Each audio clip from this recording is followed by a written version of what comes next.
Vous savez, on se pose toujours la question de nos origines, hein, d'où on vient, qui étaient nos ancêtres. Eh bien, aujourd'hui, on va se pencher sur les origines d'un personnage, on peut dire, plutôt important. Le prophète Mohammed, paix et bénédiction sur lui. Absolument. On va explorer sa généalogie, sa famille, tout ça en se basant sur des récits historiques, bien sûr. Oui, des récits qui ont été soigneusement documentés. Exactement, on va essayer de décortiquer tout ça, de voir ce qui est sûr, ce qui est moins sûr. C'est ça, distinguer le vrai du faux, en quelque sorte. Voilà, pour mieux comprendre le contexte, les liens familiaux, enfin bref, tout ce qui peut nous aider à mieux cerner l'histoire. Exactement. Donc, pour commencer, si vous voulez bien, on va partir sur la première partie de la généalogie du prophète, celle qui ne fait aucun doute. Ah oui, celle qui est claire, nette et précise. On part de qui? Alors, Eh bien, on part du prophète Mohammed, paix et bénédiction sur lui. Ensuite, on remonte à son père Abdillah, puis à son grand-père Abdil Muttalib, qu'on appelait aussi Shaïba. Shaiba, d'accord. Ensuite, on a Hachem, aussi appelé Amph. Ouais. Puis Abdi Manaf, surnommé Al-Mughira, Qusay, qu'on connaissait aussi sous le nom de Zay, Kilab, Moura, Kaab, Loué, Galib. Oh, là, t'as vraiment tout loin, Kobo. Oui, et on arrive à Fisher, celui qu'on surnommait Courage, vous voyez. C'est de lui que vient le nom d'attribut. Ah oui, courage. Exactement. Et on continue avec Ilias, Moudar, Nizar, Ma'ad, et enfin, on arrive à Adnan. Adnan, donc. C'est là qu'on s'arrête pour la partie sûre, c'est ça? Oui, c'est le point de consensus. Disons, après, les avis divergent, c'est plus flou. Plus flou. Mais il y a quand même des récits qui essaient de remonter plus loin, non? Bien sûr, il y a ceux qui essaient de faire le lien entre Adnan et Ismaël, paix sur lui, et donc forcément avec son père Ibrahim, paix sur lui aussi. D'accord, mais là, c'est plus hypothétique, Isar. Oui, on est plus dans l'interprétation. Plus on remonte dans le temps, plus les sources sont difficiles à vérifier. C'est logique, c'est loin, tout ça. Mais bon, dites-moi quand même, comment ça se présente dans les sources, cette filiation? Alors, accrochez-vous bien parce que la liste est longue. Après Adnan, on aurait Ibn Ad, puis Umayya, Salaman Oz, Bouz, Kamwal, Ubay, Awam, Nashid, Hazar, Bildas, Yadlaf, Tabik, Jahim. Waouh. Nahich, Maki, Ad, Abkar, Ubed, Adda, Hamdan, Sambir, Yathribi, Yassin, Yalan, Araoui. Aïd encore une fois, Dishan, Izar, Afnad, Eham, Muksar, Nahit, Zari, Sami, Mazi, Auda, Aram, Kedar. Et enfin, Ismaïl, fils d'Ibrahim, paix sur eux. Ouf. Eh ben, on comprend pourquoi c'est moins sûr, hein? Oui, disons qu'il faut prendre ça avec des pincettes. Et pour remonter jusqu'à Adam, paix sur lui, c'est encore pire. Ah oui, là on est vraiment dans le domaine du possible, voire de l'imaginaire. C'est tellement loin dans le temps qu'il est difficile de savoir ce qui est vrai et ce qui ne l'est pas. Bon, on va essayer quand même. Quels sont les noms qu'on retrouve dans ces récits? Alors, on a Ibn Tari, qu'on appelait aussi Hazar, puis Naour, Sawa ou Saro, selon les versions Raou, Falik, Abir, Salik, Arfakshad, Sam, Nou, paix sur lui, Lamik, Mutwaklik, Achnouk qui serait Idri, paix sur lui Yar, Malale Kanan, Anusha, chef, et pour finir Adam, paix sur lui. Bon, eh bien disons que c'est intéressant de voir toutes ces tentatives de retracer la lignée, mais il faut rester prudent sur la fiabilité. Tout à fait d'accord. Maintenant, parlons un peu de sa famille plus proche. On entend souvent parler de la famille hachimite. Ça vient d'où ce nom en tête? Eh bien, la famille du prophète, paix et bénédiction sur lui, est connue sous le nom de famille hachimite. Tout simplement parce que ça vient de son arrière-grand-père, Hashim ibn Abd Manaf. Hachim. C'était quelqu'un d'important à la Mecque à l'époque. Ah oui, très important. Il s'occupait notamment de fournir de l'eau et de la nourriture aux pèlerins. Ah oui, c'est vrai que la Mecque était déjà un lieu de pèlerinage avant l'islam. Exactement. Et cette responsabilité, il la partageait avec les Banu Abdidar. C'était un rôle essentiel, vous imaginez bien. Oui, c'était une grosse organisation, il fallait gérer tout ça. Absolument. Et Hachim, il était connu pour quoi d'autre non? C'était un homme très généreux, vraiment. On dit qu'il était le premier à avoir nourri les pèlerins de la Mecque avec du pain. D'ailleurs, son vrai nom, c'était Amir, mais on l'a surnommé Hashim parce qu'il cassait le pain pour les pèlerins. Hachema, c'est ça. Cassé en arabe. Oui, c'est ça. Donc Hashim, celui qui casse le pain. Un beau symbole, non? Non, quoi. Oui, vraiment. Et il a aussi joué un rôle important dans le commerce, il me semble. Ah, ça oui. C'est lui qui a lancé les deux grands voyages commerciaux des Kourachites, le voyage d'hiver vers le Yémen et le voyage d'été vers la Syrie. Ah oui, c'était des caravanes hein, qui partaient à travers le désert. Exactement. C'était risqué. Oui, bien sûr, mais c'était aussi très lucratif. Et puis, ça a permis à la Mecque de devenir un centre commercial important, de tisser des liens avec d'autres régions. D'accord, donc Hachim, il a vraiment marqué son époque.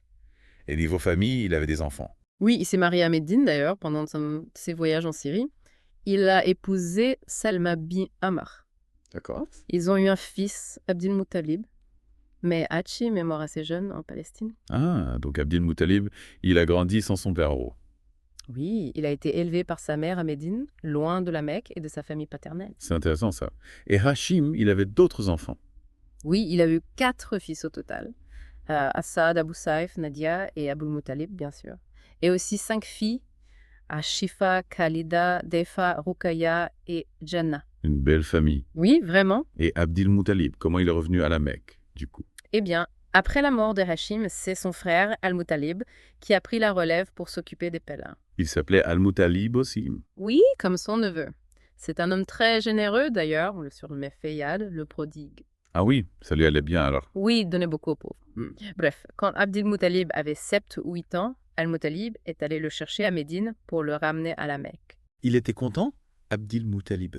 On ne sait pas trop, mais en tout cas, il a fallu convaincre sa mère. Elle ne voulait pas le laisser partir au début. C'est normal, c'est son fisco. Oui, mais Al-Muttalib lui a dit « Je le ramène au royaume de son père ». Et finalement, elle a accepté. D'accord. Et à la Mecque, comment ça s'est passé? Eh bien, figurez-vous que quand les gens ont vu Abdil Muttalib arriver avec Al-Muttalib, ils ont cru que c'était son esclave. Ah bon, pourquoi? Parce qu'il était petit, et puis il avait les cheveux blancs, vous vous rappelez. Ah oui, c'est vrai. Donc Al-Muttalib, il a tout de suite dit « Non, non, c'est pas mon esclave, c'est le fils de mon frère Hachim ». Il a remis les pendules à l'heure. Oui, il a bien fait. Et puis Abdil Muttalib a grandi à la Mecque, auprès de son oncle. Et quand Al-Muttalib est mort, c'est Abdel Muttalib qui a pris sa place. Exactement. Al-Muttalib est mort au Yémen, et Abdil Muttalib lui a succédé. D'accord. Et ça s'est passé comment? Son règne, on va dire? Eh bien, il a eu des hauts et des bas. Il y a eu un conflit avec un certain Nofal qui voulait lui prendre une partie de ses biens. Ah, ça n'a pas dû lui plaire. Non, pas du tout. Abdil Muttalib, il a demandé de l'aide aux autres clans de Kourach, mais personne voulait s'en mêler, ils avaient peur de Nofal. Ah oui, c'est pas facile de s'opposer à quelqu'un de puissant. Voilà. Donc, Abdil Muttalib, il a écrit un poème qu'il a envoyé à ses oncles maternels, les Bani an-Najjar, pour leur demander de l'aide. Un poème elbe. C'était courant à l'époque de faire ça. Oui, la poésie était très importante dans la culture arabe. C'était un moyen de communication, de persuasion. D'accord. Et ses oncles, ils l'ont aidé. Ah oui. Un de ses oncles, Abu Saad ibn Adi, il est venu à la Mecque avec 80 cavaliers et il a menacé Nofal de le tuer s'il ne rendait pas les biens d'Abdil Muttalib. Il y rigolait pas, l'oncle. Non, pas du tout. Ah. Et devant tout le monde, Nofal, il a été obligé de céder.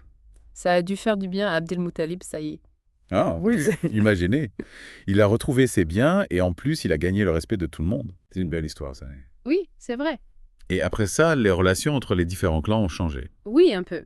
Nofal, il a essayé de s'allier avec les Bani Abd Shams, mais eux, ils ont préféré soutenir Abdil Muttalib. Ah oui, c'est important ça. Oui, parce que du coup, il y a une alliance entre les Bani Hashim, le clan d'Abdil Muttalib, et les Bani Abd Sham. D'accord. Cette alliance, elle a eu des conséquences par la suite. Oh oui, elle a joué un rôle important dans la conquête de la Mecque, plus tard. Ah oui, c'est vrai. Mais ça, c'est une autre histoire. Oui, on en parlera une autre fois. Pour l'instant, on est encore avec Abdil Muttalib. Il a fait d'autres choses importantes pendant son règne. Ah oui, 2 choses très importantes même. Yeah. Bon, dites-moi tout. Il a redécouvert le puits de Zamzam et il a vécu la bataille de l'éléphant. Attends. Le puits de Zamzam, c'est pas le plus sacré, la Mecque, mère. Si, exactement. Mais à l'époque, il était enseveli, personne ne savait où il était. Ah bon. Et comment Abdil Muttalib l'a retrouvé? Il a fait un rêve. Dans son rêve, on lui a dit de creuser un certain endroit et il a trouvé le puits. Incroyable. Et il y avait quoi dans le puits? Il y avait des trésors, des épées, des armures et même 2 gazelles en or. Waouh! Et il en fait quoi de ces trésors? Il a fait fabriquer une porte pour la Kaaba avec les épées et les armures et il a utilisé l'art des gazelles pour décorer la porte. Ah oui, il n'a pas fait les choses à moitié? Non, c'est clair. Et puis, il a remis le puits en service, bien sûr. Les pèlerins pouvaient de nouveau boire l'eau de Zamzam. C'est important ça. Mais tout le monde était d'accord pour qu'il garde le puits pour lui. Ah non, pas du tout. Les autres, ils voulaient aussi avoir accès au puits. Ils disaient que c'était un bien commun. Ah oui, Là. c'est normal. C'est une ressource précieuse là. Oui. Et ils ont beaucoup insisté. Finalement, ils ont décidé d'aller consulter une prêtresse, une devinaresse qui vivait près de la Syrie. Ils sont allés loin pour ça. Oui, c'était un voyage important. Et pendant le voyage, figurez-vous qu'ils ont manqué d'eau. Tous, sauf Abdil-Muttalib et ses compagnons. Ah bon? Comment ça se fait? Eh bien, il s'est mis à pleuvoir, mais seulement sur le groupe d'Abdil-Muttalib. Un miracle. Oui, on peut dire ça comme ça. Et là, les autres clans, ils ont compris que Dieu était avec Abdil-Muttalib et ils ont renoncé à contester son droit sur le puits. D'accord, il a gagné son pari. Oui, on peut dire ça comme ça. Et cette histoire, elle a encore renforcé son prestige. Bon, et l'autre événement important, la bataille de l'éléphant, c'était quoi? Ah oui, c'est une histoire incroyable. Il y avait un roi au Yémen, Abraha, qui était chrétien. D'accord. Et Abraha, il avait fait construire une grande église au Yémen et il voulait que les Arabes aillent faire le pèlerinage là-bas au lieu d'aller à la Mecque. Il voulait remplacer la Kaaba par son église. En quelque sorte, oui. Et les Arabes, ils ont dit quoi? Eh bien, un homme de la tribu des Kinana, il est allé dans l'église d'Abraha et il l'a profané. Ah, il a fait quoi? Il a fait ses besoins, si vous voulez tout savoir. Ah oui, d'accord. Donc Abraha, il était furieux. Il a juré de détruire la Kaaba. Il a attaqué la Mecque. Oui, avec une énorme armée. Et dans son armée, il y avait des éléphants. Des éléphants d'Angua? Mais comment ils ont fait pour amener des éléphants jusqu'à la Mecque? C'est loin, le Yémen. C'est un exploit, c'est sûr. Il y avait entre 9 et 13 éléphants selon les versions. D'accord. Et ils sont arrivés jusqu'à la Mecque. Presque. Ils sont arrivés près de la Mecque, dans une vallée qu'on appelle la vallée de Mouassar. Et c'est là que la bataille a eu lieu. Non, pas vraiment. En fait, l'éléphant principal, celui qui devait mener l'assaut, il a refusé d'avancer. Ah, pour rien. Pourquoi? Personne ne sait. On dit qu'il s'agenouillait dès qu'on essayait de le faire aller vers la Mecque. C'est bizarre, ça. Oui, c'était un peu un mystère. Et du coup, l'armée d'Abraha, elle a fait quoi? Bien, ils étaient coincés. Et c'est là que Dieu est intervenu. C'est-à-dire... Il a envoyé des oiseaux. Des oiseaux. Qu'est-ce qu'ils pouvaient faire? Des oiseaux contre une armée. Ces oiseaux, ils portaient des petites pierres dans leur bec et leurs serres. Des pieuvres. Oui, des pierres d'argile. Et ils les ont lancées sur l'armée d'Abraha. Et alors ça a fait mal, hein? Oh oui. Ces pierres, elles étaient brûlantes et elles transperçaient les armures. Incroyable. Oui, et les soldats d'Abraha, ils ont été décimés. Ils sont morts par milliers. Qui est Abraha?